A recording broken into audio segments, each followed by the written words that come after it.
নমস্কার বন্ধুরা, আজ আমি তৈরি করব পাকা কলা দিয়ে কলার পকোড়া। এটা কিন্তু কলা বড়া নয়, কলার পকোড়া একটা অন্যভাবে করব। তো প্রথম থেকে দেখতে থাকুন। এই যে কয়েকটা পাকা কলা রয়েছে, আর রয়েছে 1 কাপের একটু বেশি ময়দা, আর 2 চামচ মতো কর্নফ্লাওয়ার লাগবে, আর একটু বাটার আছে, একটুখানি মরিচ গুঁড়ো, অল্প একটু সাদা তিল দিয়ে দেবো, আর 2 চামচ গুঁড়ো দুধ। তো প্রথমে কলাগুলোকে ছাড়িয়ে নেব।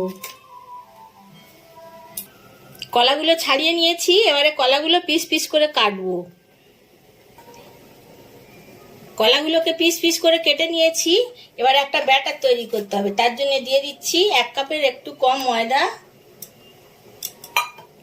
আর দিচ্ছি পরিমাণ মতো একটু নুন, বড় চামচের 1 চামচ, আর একটু 1.5 চামচ মতো কর্নফ্লাওয়ার দিলাম, আর দিয়ে দিচ্ছি চিনি গুঁড়ো করে নিয়েছি আমি 2 চামচ চিনি। বেশি চিনি দেবো না, কলা যেহেতু মিষ্টি, 2 চামচ চিনির গুঁড়ো দিলাম। দিয়ে দিচ্ছি একটুখানি মরিচ গুঁড়ো, এতে ঝাল হবে না কিন্তু টেস্টটা ভালো হবে। আর দিয়ে দিচ্ছি সাদা তিল 2 চামচ, আর দেবো আমি 2 চামচ গুঁড়ো দুধ, আর দিয়ে দেব বাটার 2 চামচ বাটার। এবারে আমি ঈষৎ উষ্ণ গরম জল নিয়েছি, এরকম আঙুলে হাত ছোঁয়ার মতো। এই জল দিয়ে একটু একটু করে ব্যাটারটাকে মাখতে হবে।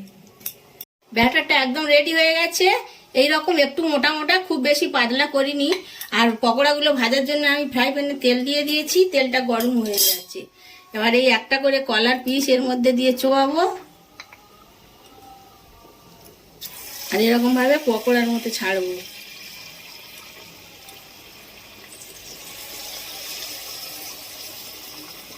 প্রথম ব্যাচের পকোড়াগুলো রেডি হয়ে গেছে, এবার আমি এগুলো তেলের ওপর থেকে তুলে নেব, আর যেগুলো বাকি আছে সেগুলো ঠিক এইভাবে আমি ভেজে নেব।